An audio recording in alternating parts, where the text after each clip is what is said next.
etc. Which we have only seen in Hyderabad. Anywhere, if this was to be done in the US, like for us, I think a big enabler was the ecosystem here itself. And of course, there's the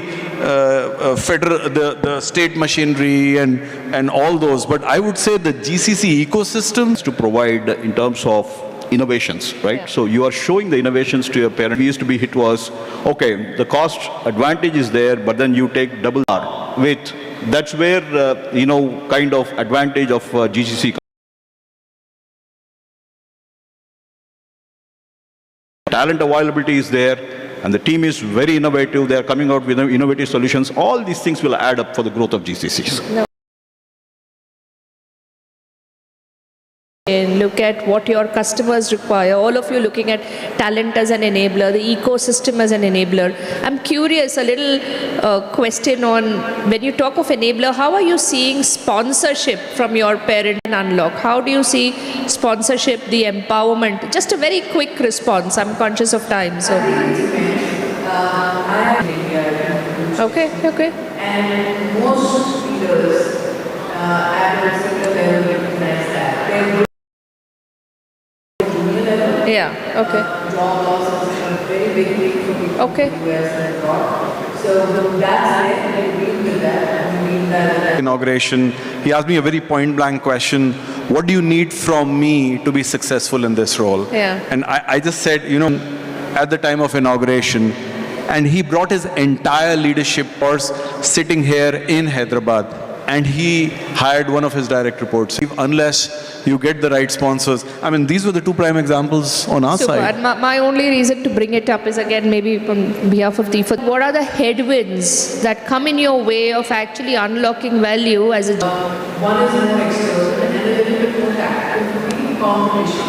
Okay. What we do here, if we don't generate value, there are other... Your point on adapting reminded me of a quote that the doctor put up, which spoke of not the strong trends have been, and very rightly said. The scale and rapid story comes up here. Yeah. And each one has a different vision and different directions. You need to adapt faster as a GCC. Meaning India, but globally. Where we need to go next is involves an extremely high level of deep expertise. And I see that there needs to go. And I think that for me is one of the biggest challenges. Are we going to get that kind of... Second one is, going back to what Shireen was saying, a little bit of competition, but not just external, but I mean outside. And so essentially what has happened is it's led to a glut of opportunities, and you see people moving around. And a survey last year on the top risks that GCCs face, talent was the one, and no surprises. Under the talent theme, the top one was quality of talent. To say, for a country that's churning in this context, one needs to train and bring a lot more of that.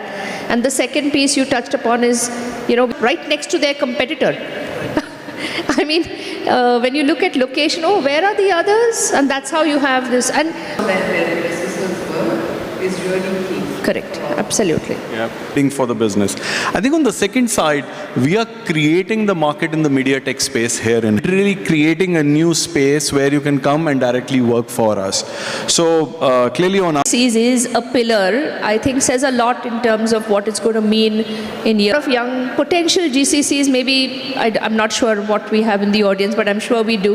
But with a new GCC looking to establish in India every 10 days. Young GCCs really has to own it.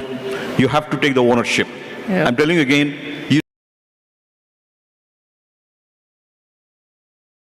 ownership to all levels. Like we call it a CEO in you.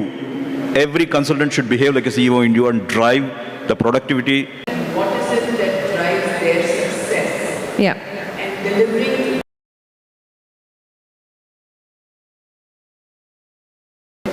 than anything else. So listening is capability number one. Second is, if you don't agree... From the past, right? So the top 10 pharma are already here, I think, or 9 of the top 10 are here. So I'm really trying to provide solutioning to GCCs, right? Yes. And I really want to maybe use this to give them... What tends to happen is everybody wants to solve a problem that's partially being solved. advantage in India being cost arbitrage, that won't go very long, right? So we really need to solve for some of the more deep, can really get, it can get them a leg in to the GCCs and then to the larger parent organization as well. Such a wonderful point you make, because, when we talk of value, and we quite often survey or talk to onshore stakeholders, so they're not as impressed with innovation that's for that little bit of small time, long haul, and unlocking value for the long haul. So, and I think a great message for a lot of the startups listening in today. Lowest hanging fruits, and what that means is looking at a pyramid and start off purely with the bottom of the pyramid roles here. But I think the advice we got and we implemented was, don't just look at that, look at a full sliver. Leadership roles locally and not just at the base of the pyramid. Thing is invest in people. Very critically important from a global Stage to remind us, we have only 45 seconds, so much as I wanted to, cannot open up the floor for questions because we won't do justice. Thank you again. Thank you. And thanks, Shalini. Thanks, Shalini. Thank you so much, and thank you, and for such interesting insights. For the applause. Can we please have a huge round of applause for all the panelists and the moderator?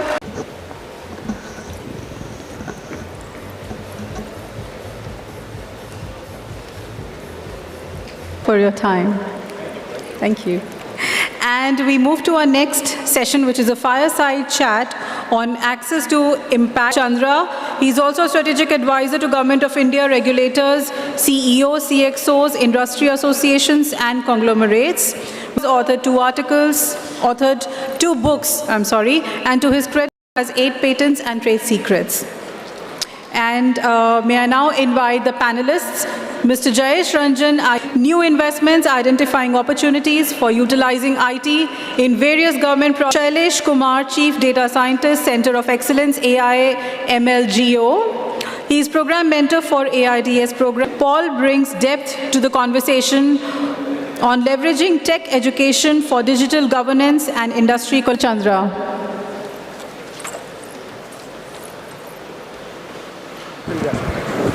It was lunch and with lots of friends around, it's difficult to hold the taking the time out. Today we're going to talk about a very important subject. Knowingly, unknowingly, it touches all our view, a brief touch point of what it means. It's inclusion. What it means, as a country, we are the front runners, arguably one of the best around the world, and you would be aware about the with lots more coming up for the world than just India. So that's the debate today, and we will pick few of insights from, which is TDEX. Would you want to talk about Saurabh ji, greetings to fellow panelists, greetings to all the participants. It's like this expression is spoken quite frequently, that challenges are faced when one has to really use data in terms of just the basic issue of and so on and so forth. So we have been working as a government for many years now. We are still far behind, and we have come to this conclusion that one way in which you can really achieve the goal adds to the person's costs, adds to his losses, and therefore the adoption of technology in an area, in a domain like agriculture, is depend upon agriculture. But then when we started talking to young innovators, entrepreneurs, change, through which people who are willing to test their solutions or create new, like supplying input, supplying credit, supplying insurance, etc. This platform, open data policies of several states, including our own state. But one of the, how do you not misuse the data from a commercial point of view? We have seen cases. In fact, there was a very publicized case some years of its subscribers with a polling agency, a polling analytical agency, which is very unethical. One very important feature of the framework is that if you are benefiting commercially procured, so you cannot unilaterally benefit commercially from using this data, etc. So a few months ago, September last year in 24, lots of suggestions, and one of the suggestions which came was that AI in particular requires humongous amount of cases can be developed. So that has given rise to this idea that you create a data exchange across verticals, which we have called as a team to help us. And once it is ready, I'm very, very confident that it will be a model data management framework. This is very interesting, and I'm sure many of the folks who aspire to be dungeon for that. Mr. Paul, for you, since we have taken lots of strides in monetizing our data, and as a country, the social infrastructure, the economic infrastructure today enjoys it and policy of CBDC, how do you foresee the fintech disruption or innovation? Even though it might appear that the fintech payment revolution is an enormous upswing, and I'll share some data with you in a few minutes, I think the headroom is even larger. Corporation of India. If you look at UPI, I think sort of you mentioned that, if I just looked at the data for January 2025, 7 in the month of January. Now, I distinctly recall in November 2016, right after demonetization,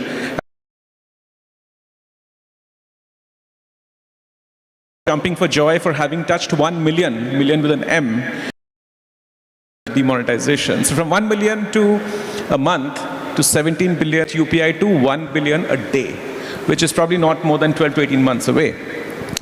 So that is kind of, in some sense, the big success story. And I think if you look at the story of the number of users, I mean, getting to 1 billion a day is probably now at this point a matter of time. But if you look at the number of users, it's still 400 million people have UPI accounts, even though the country can probably get to 1 billion users and 1 billion transactions a day is where the headroom lies. The other perhaps is the UPI QR code.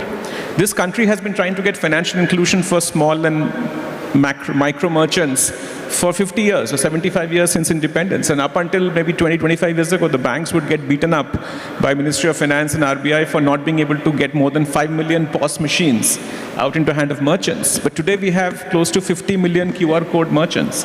And the country apparently has 100 million merchants, so maybe getting to 100 million merchants along with 1 billion users. As you can imagine, there is still a long way to go. The other big revolution that has happened, in which I mean, UPI is probably, yes, that is about 500 million transactions in the month of January 2025. Now, that's a 500 million transactions a month is nothing to sneeze at. So that is the other big revolution that we don't know about.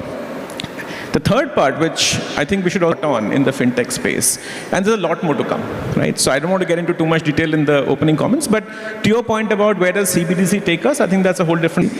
But CBDC is not an unmixed blessing. It'll come with lots of concerns about privacy of various things. So whole different topic by itself. But to summarize, I think I would say, which will be very, very interesting to approach, and I'm sure everybody is going to try. DigiYatra is another big life-changing item that everybody in this room as well. And they are just, I think, clocking 15 million users right now. So very early days for them. Thank you. Excellent. So I think a few of the questions that we generally get asked is that what's the time? Is there a bright future? Of course, till the time we innovating. With that, if I come to you, Mr. Kumar, touched upon the ADEX. There was a recent study that was done on financial inclusion, and in 2014 we were 3%. However, 33% of the accounts are untouched. They are open but non-operating, not enjoying the urban benefits as few of us.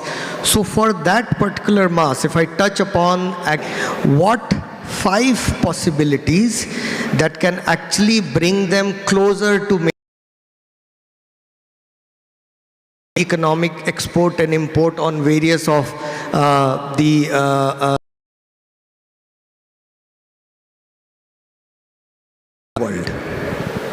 Yeah, thank you. Thank you for inviting me to this conference, and thank you for making us part of this panel. So, across India and the state of Telangana, I'm pretty sure that we are going to really fulfill the ultimate promise of AI, that we don't even think about electricity and fire anymore, right? And which is really, if you think about what electricity has solved for,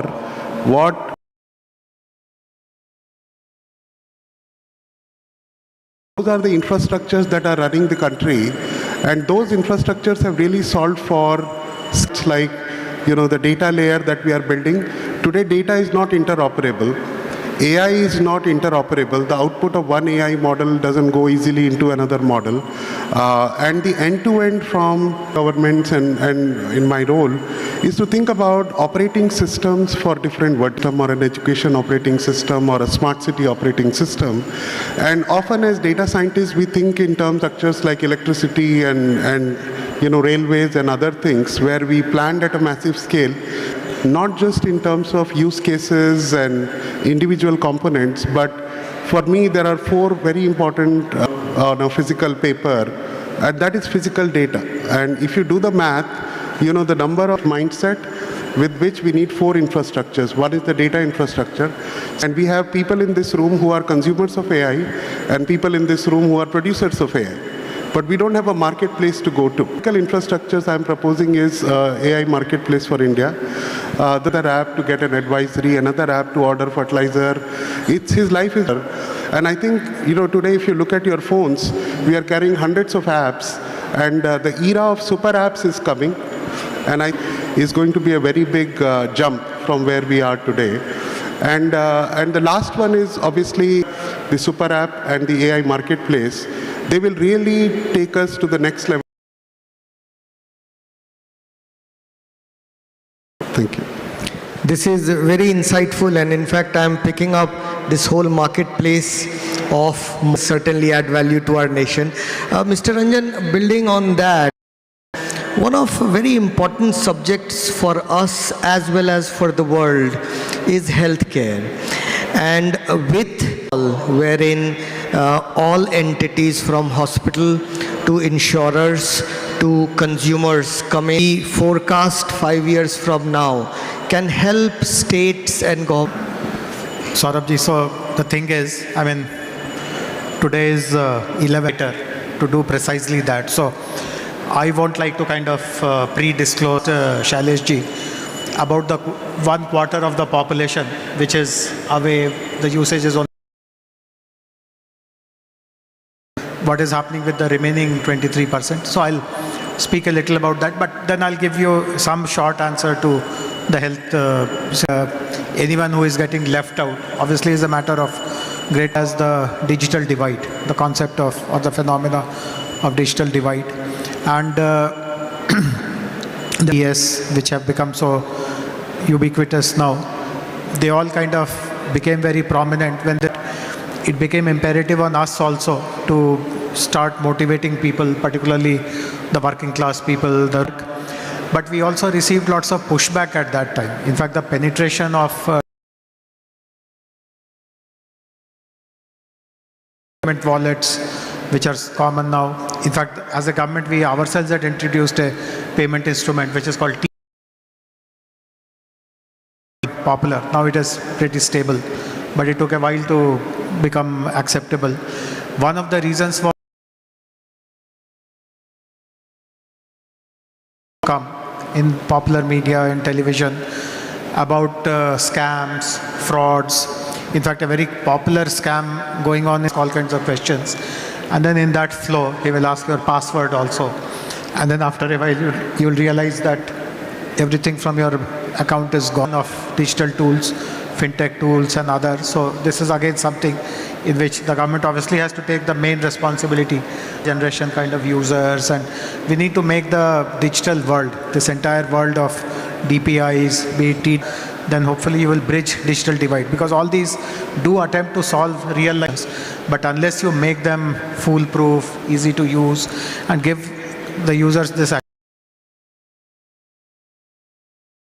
etc. But to quickly come back to the main question, I don't want to brush it under the carpet, but delivery is happening at a very, very minuscule pace.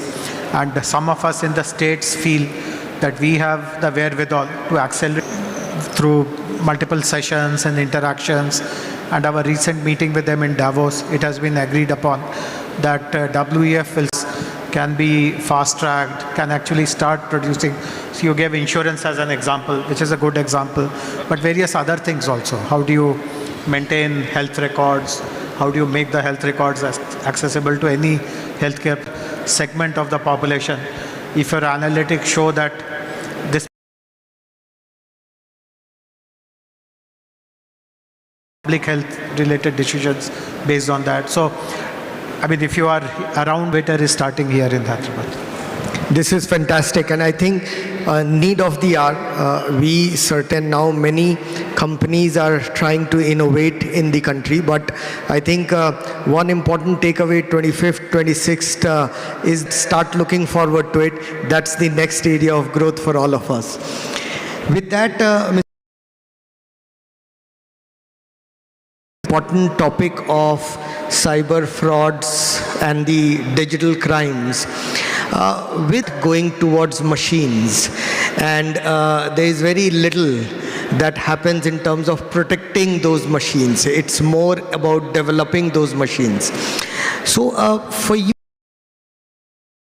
if I take cyber as a theme, pure cyber, and I was told that Israel as a country has one of the most.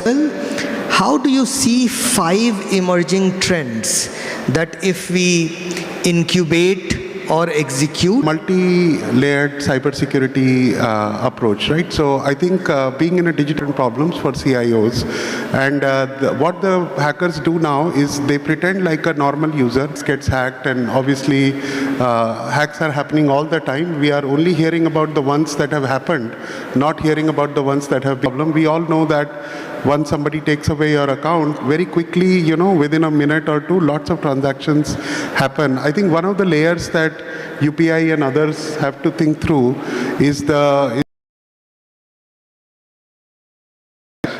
there are many techniques now, outlier detection and all of that, that can be done in this. Fraud is one area which is very important. Then within the finance domain, money laundering.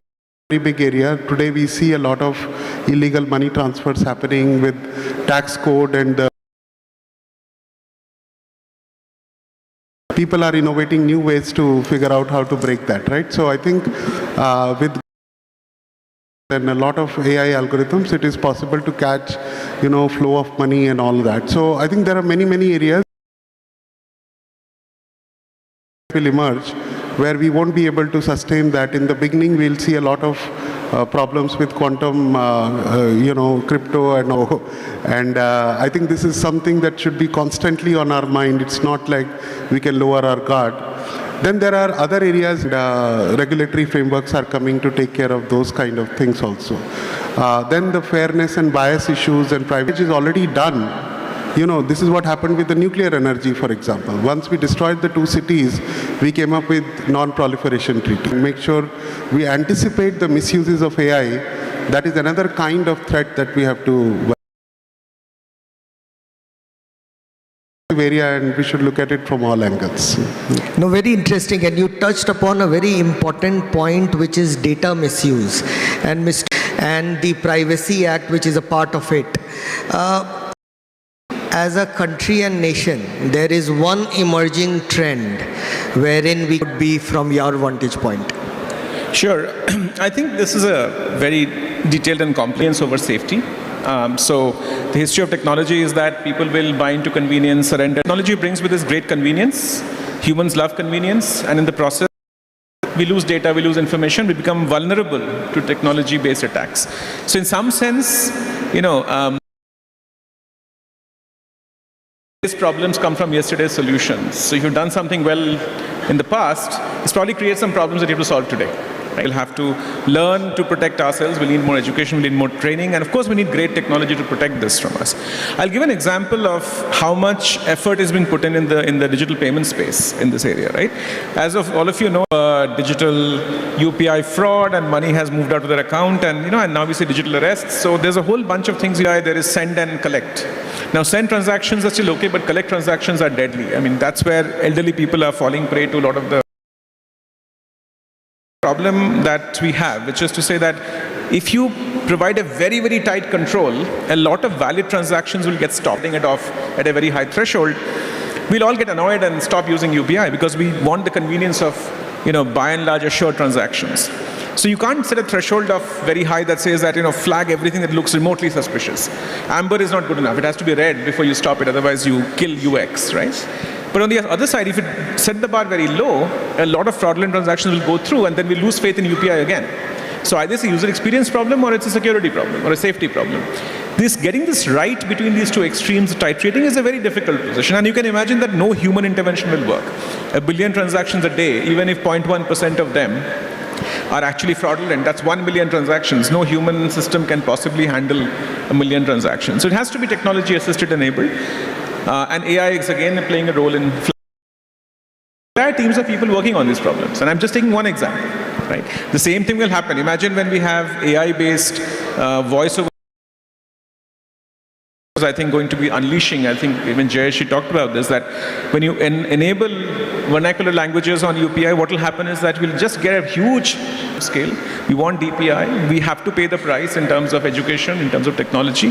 And in terms of eternal vigilance, which I think is inevitable. So. Yeah, no, and very interesting. Since we are on top of our to our MC, when we are talking about digital public goods, and with so much of exponential growth in financial inclusion and social trade and welfare, as a policy, how do you see that we can be ahead in the curve? All stakeholders are involved. We even take inputs from basic startups and everyone else. Treat any policy as if it is cast in stone.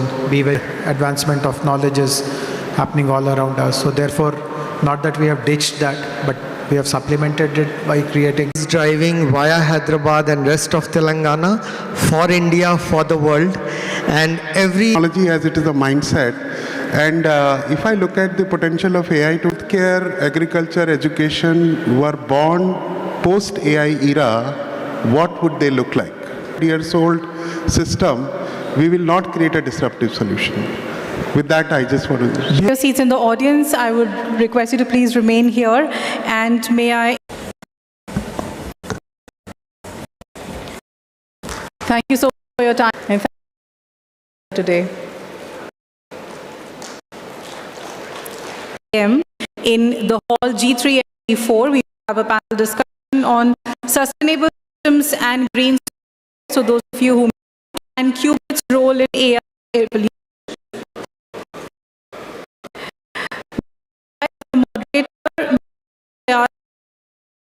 Ecosystem Technology Council of India. She is technology leader, innovation management ecosystem expert. She is on the Global Future Council at the World Economic Forum, on the steering committee of IEEE Quantum Initiative, and on consultative committees and task force of quantum state and center level in India.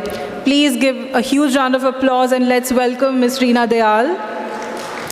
Joining her, may I invite Mr. Indraneel Chakrabarty, Associate Professor, CQST IIIT Hyderabad. His areas of research interest are quantum information, quantum foundation, quantum cryptography, communication and networks. Before joining IIIT Hyderabad, he was a postdoctoral fellow at Institute of Physics, Bhubaneswar. May I also invite Mr. Kapil Jaiswal, CTO, Quantum AI Global. Mr. Kapil is a tech leader who comes with an experience in InfoSec, AI and ML quantum, space technologies and IT. He has spearheaded national digital transformation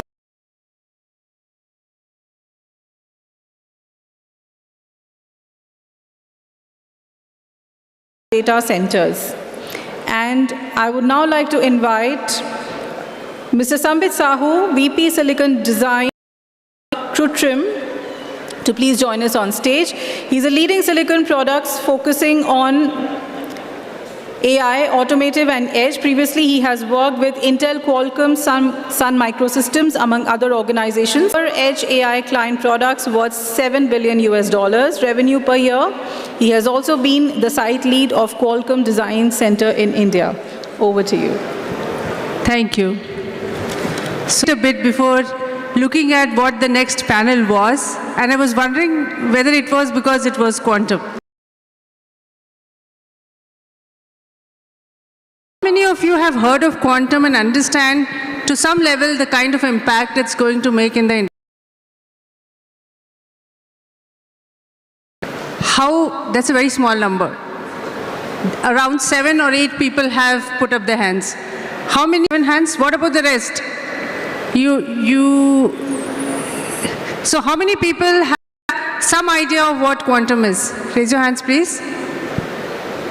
Okay, great. You should ask, you'll see everybody raising their hands. I think everybody knows about AI, so I don't need to ask that question. So today we are going to talk about AI. Understand quantum gives us a good sense of how we need to make this most useful for the audience, given the number of people do that. Let me introduce you to what is really happening in quantum in 2 minutes, and before that is happening in this technology called quantum technology is around $40 billion USD. And this is slated to grow at a very fast government investment. Large corporates across the world are also investing significantly in this space, not just the technology. Through the announcement of the National Quantum Mission, which was done 3 years ago, the entity that I represent, but there's a lot of momentum in India. India is investing one time mission, so there is a structured approach that is happening in India right now. The questions would be around how AI and quantum can work together. Because I believe to briefly introduce yourself in terms of your background in AI or being most useful and where are the challenges. Thank you, Reena. Good afternoon, everyone. Challenges to this illustrious panel, and they can solve in quantum. So I represent Ola Kutrim, and world, the AI models, the AI software stack, the cloud stack, the infrastructure, and also silicon, which is where I come. Major technology revolutions. But this AI revolution that I see is by far that I see. And the whole AI revolution is pretty new. It's not even a 6-month-old baby. Will all be oriented towards AI. And today there are around 70,000 companies worldwide working on AI, building AI, using AI. So any technology company that is not working on AI will be left out very soon. So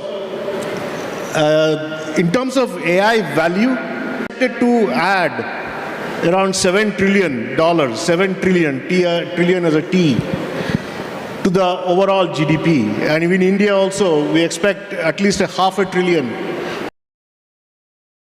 years. So the business value is quite significant. And of course, we have to realize that. And so many applications, people talked about so many applications, so many usages. In the last panel, we talked about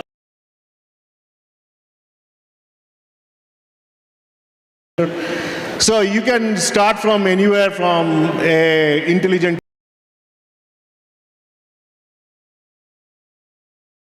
to fraud detection, to autonomous driving. I was just reading in miles as the driverless agenda. That's a huge, and this all driven by AI. So agents who will do your work. Then there will be AGI, which will be more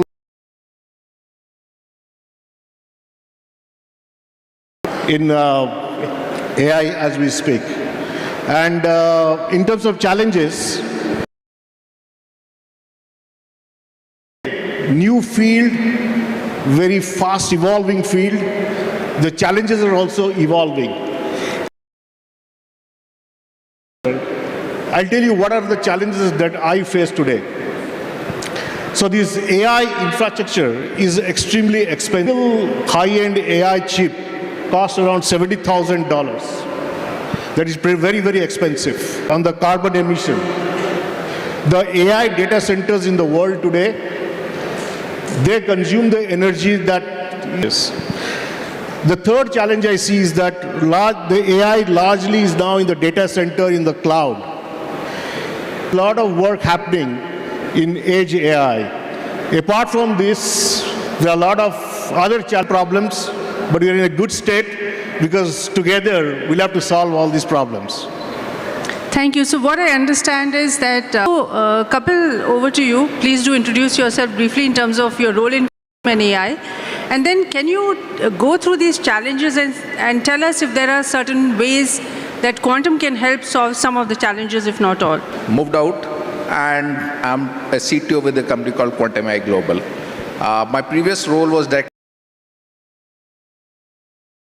working into research of the info security domain and applicability of the AI and ML into it.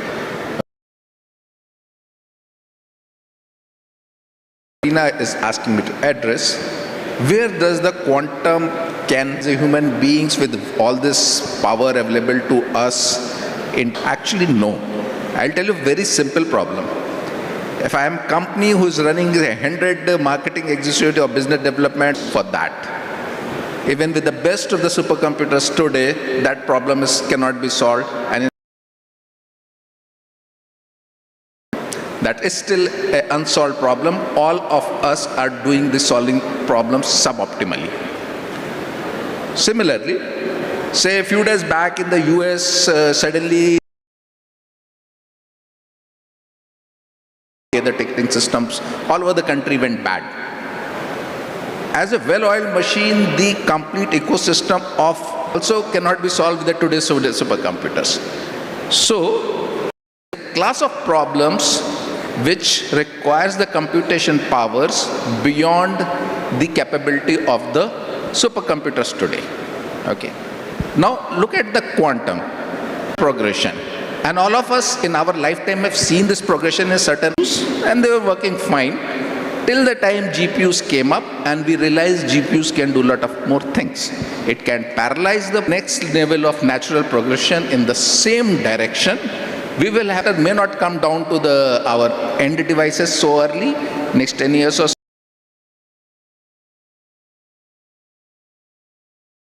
A class of problem which CPU and GPU can't solve combined today, those are the problems, some subset of that will be solved when the computers come in. So that's the space we are looking. Complexity, problems with certain complexity can be solved by quantum. I think one of the things which I may want to, with a few hundred qubits, computers that are available, but technology is rapid. When we do have a scalable quantum computer, and let's say we talk about 1,000 qubits, just to give you a sense, if you have 1,000 bits, how much data can you store in it? You all know that, right? 2 to the power? Data that you could store there is actually larger than the number of stars in the known galaxy. So that's all the possible values at the same time. So which kind of feels like a weird science, and we don't want to go into the science right now, but the exponential capacity that comes, how do you scale up infrastructure? We are hoping that as quantum evolves, we'll be able to have, spending a lot of $100 million worth and using a lot of power and so on. So it's important that if you're in technology, you should be following this technology to understand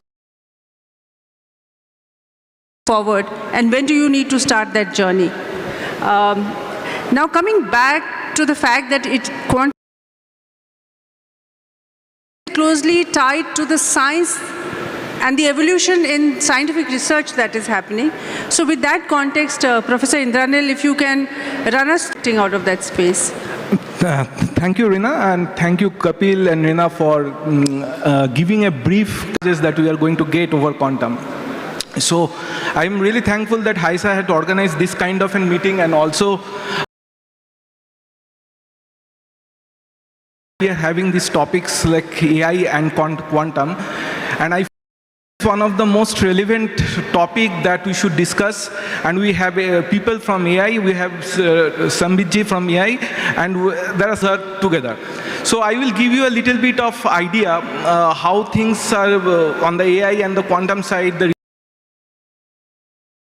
Taking help of each other in doing this. I am a purely quantum person, and my all backgrounds have been on quantum. I mostly work on quantum network aspects. Like I do try to characterize what is resource for communication. For example, what kind of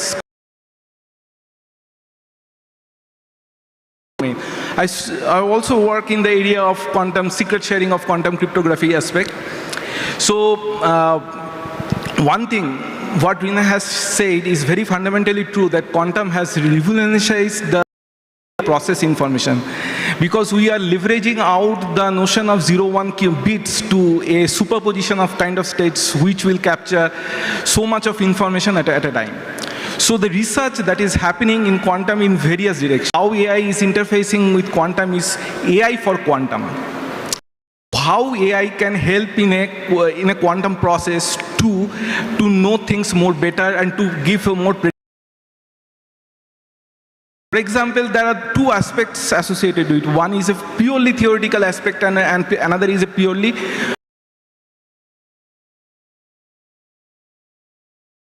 of quantum. There is a very interesting concept called measurement. By measuring, we get to know information. Now, whenever we are doing measuring, these AI neural network methods and other deep learning methods, machine learning methods, they are interpreting these measurement results and they are predicting. They are helping in this interpreting these measurement results. They are able to tell you about new quantum protocol. They are able to tell you about the tomography of this concept called quantum state tomography, which I am not going in details. But this process is fundamentally changed by the role of how AI is helping quantum. So these data, so they are able to train and try to understand the entanglement, trying to able to understand which states are being useful resources for quantum. And predicting those kind of states. And this is one aspect where AI is actually helping quantum. Quantum machine learning itself is becoming a very important area of research. For example, the algorithms that we are designing, they are leveraging out the quantum effects and trying to use more more powerful ML algorithms, which has a very important potential applications in the sensing, in drug discovery, and many other domains. Sure, I think more algorithms are being discovered to solve specific problems in different domains. And one of the problems that I am because I heard a lot of healthcare related conversations in the morning and some banking financial services.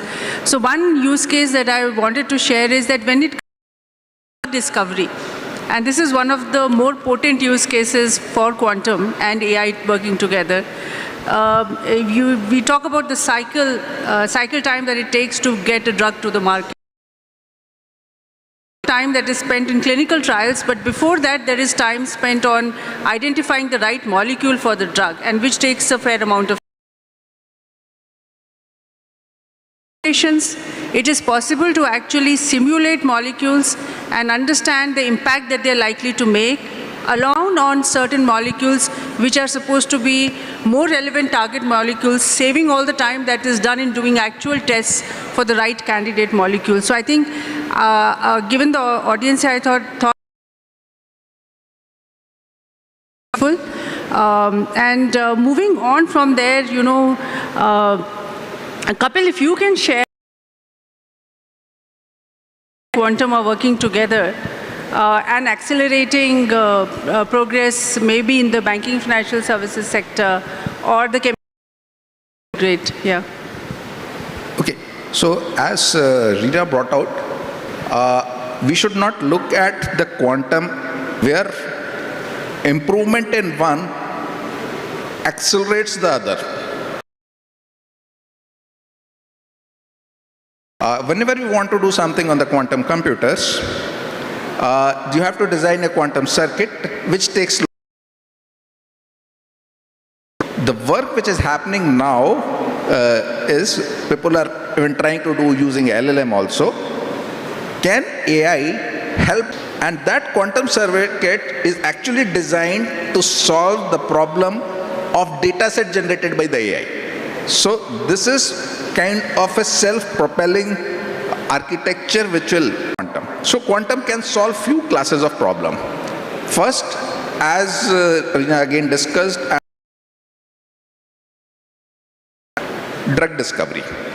Drug discovery is basically a simulation problem of a high dimensionality, okay, where you have which one works, okay. So that's kind of problem which quantum solves. Combinations, which one to solve first, okay. It's like a classic database on a structured data for efficient search, where the AI comes into play. So quant reach there faster. Combined, they make drug discovery much easier and cost efficient, and basically the way the years, and they do not want only 3 months kind of a change into that. They're looking for years kind of change. So that is where the potential of the quantum into the drug discovery and the potential we want to discuss probably in the financial sector, or we'll say in the financial fraudulent detection. You want to do it early. And what happens today is all this, the core team of it develops it somewhere, sells it to multiple users. You start seeing its if you detect at one place correctly, the rest of the world can be told how to manifest separately. In another place, it will manifest slightly differently. So the classic pattern recognition algorithm matching doesn't work. Hypergraph neural networks, which tries to do the learning at multiple places, wherever the dimensionality data that is generated and which has a cost to be correlated at one place, where the quantum computers come in. So detected and its outbreak to be identified and contained by issuing that problem. Once you get the learning from the multiple hyper GNNs, you cannot solve it with the today's third. Another very interesting example, all of LLM is the kind of the flavor of the one very basic thing about the LLMs is they give you the good answer, reasonably good answer. They don't. We had a certain faith on, say, Google ranking system that it gives you the best web page. LLMs don't do that. LLMs good answer which you find palpable, okay, it seems good. But is it the best answer? No. Can this problem be an answer? But is it the best answer? That's not there. But with the quantum on top of LLMs, actually you can guarantee that theoretically and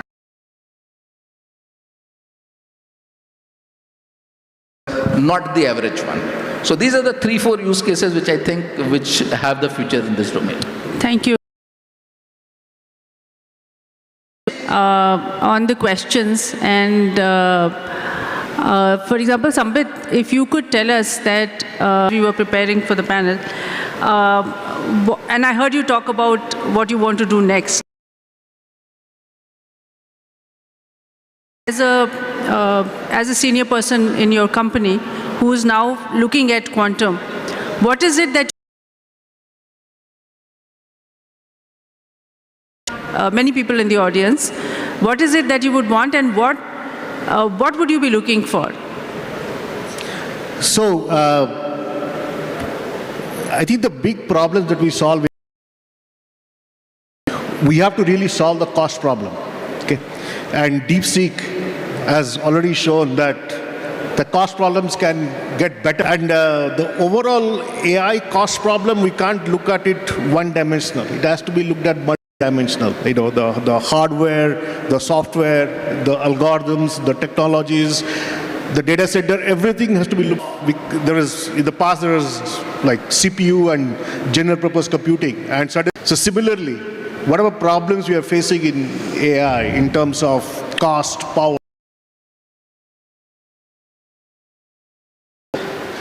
with our CPUs and GPUs, it's like a hybrid computing. I think that will be a big. The second thing is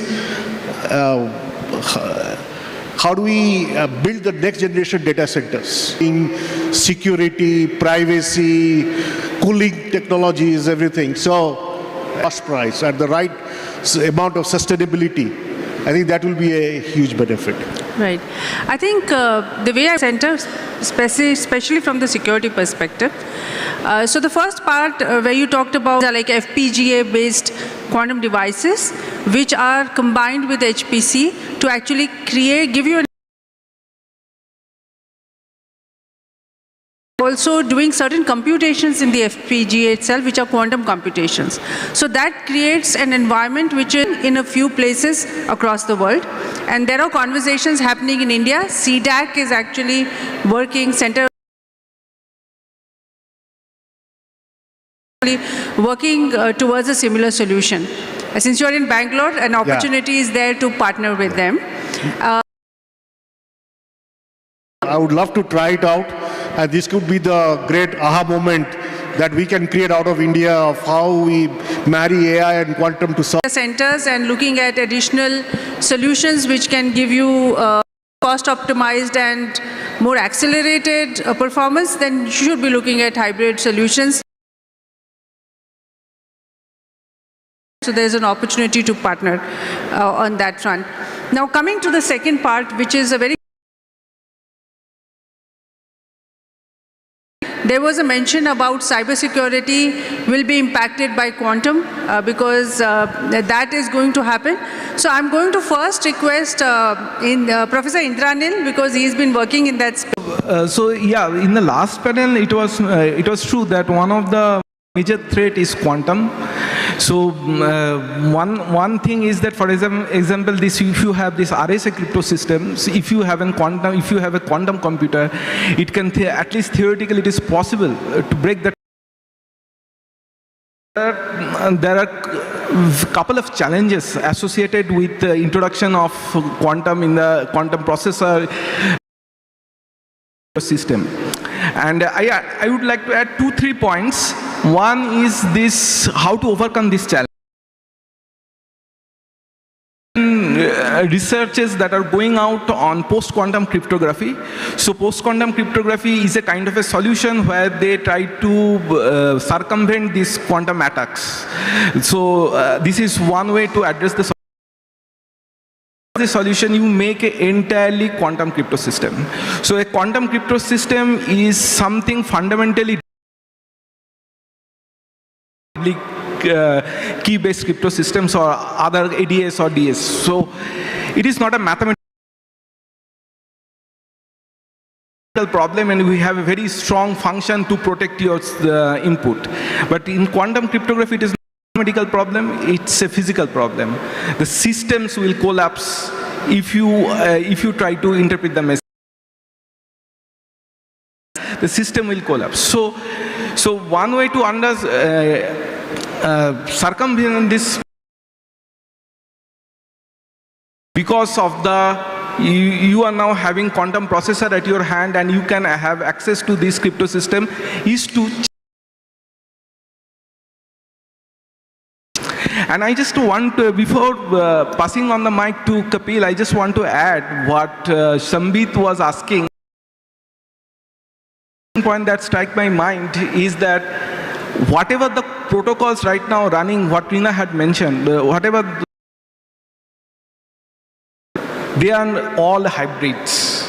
We need classical channels. Even from my domain of work, when I see the transfer of information, qubits, they can classical challenge. So nothing is, the entire system is never going to be a kind of a quantum jump from classical to quantum. So everything is going through hybrid system. Yeah, that's. Fair enough. Yeah, I think that's a good, important point. Computing is going to replace classical computing, because to add 2 plus 2 together and get an answer of 4, you still need a classical computer. The quantum computer will give you a probabilistic answer, so you might get after few out of 4, right? So with that, over to you, Kapil. Yeah. So coming on to this problem of quantum challenge coming from the likely computing technology, which some people say maybe 5 years down the line, and we are like earlier we had a Y2K day, when they say, people said in 2000 all the computers will stop. So people talk about a Q day setup. That day the quantum computers become so powerful that your existing RSA public-private crypto systems become susceptible or vulnerable to that. So how do you solve? As Dr. Indranil brought out, you can go fully quantum hardware, or there are some mathematical research happening. Fully going quantum hardware will not be feasible for everybody at the user end, yes, but the strategic level, the national backbone level, people will switch to the hardware quantum side. But for the normal user, end user, people who are on the internet, the algorithmic based approach with the post-quantum cryptography is the way forward. Now, some portion of that has been now standardized by the NIST for all over the world, and that's giving some amount of confidence to people that develop your migration strategy from the present crypto stack to the next one. However, that journey is not going to be easy. What NIST has done, so there's a full tech stack of cryptography, it has just changed the 2 levels down below, I will say out of 10. Rest 8 are still open. So now the future, the way it is for the quantum security, is it is going to be a future where you are continuously upgrading. It's not going to be one time I flip the switch, I am quantum safe in future. It's not going to happen. The cryptography is going to attain emitter role. There will be a continuous monitoring and responsive migration strategies coming up as the field evolve. And most likely, the way you have today the CISO and other people in the bigger organization, we are going to see some chief cryptographic officers also coming up as a positions, because that is how it is going to work out. Implementation of this migration strategy is non-trivial, requires very deeper understanding of the complete architecture and design of that company's or the enterprise IT infrastructure footprint, both on premise and both on cloud. With these kind of a complexity, so there's going to be a challenge, and which has to be addressed by the, I will say, a rigorous effort and concentrated effort to evolve along with the development in the quantum computers. Thank you for that, and I see that time's up. So what we are going to wrap up. But before we do that, I just wanted to say this to you, that talking about quantum actually should start by giving you the basics and saying what is it all about and what can it do. But our attempt today was to bring you a flavor of what happens, how can AI and quantum augment each other. But based on today's discussion, I'm going to be talking to the Hysea team to see if we can, as QATCI, partner and bring you, for those people who are interested in knowing more about quantum, because QATCI is headquartered in Hyderabad as well. So we can probably get you more information, more details as we move forward. I hope the session was at least useful enough to give you some flavor of what quantum can make possible. And if your curiosity is piqued, then you always have an opportunity to understand more. Thank you very much. Thank you very much to the panelists as well. Thank you. Thank you, Reena, and thank you, panelists. I would like to request past President Hysea, Mr. Bharani Kumar Arol, to please come and felicitate the moderator and the panelists. Can we please have the mementos? The mementos are presented by Hysea and ICICI Bank. Go.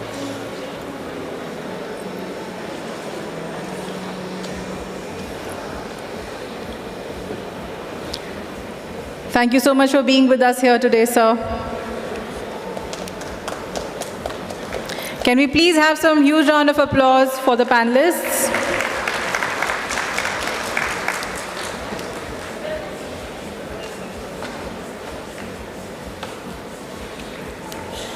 Thank you so much for being with us, Mr. Indraneel.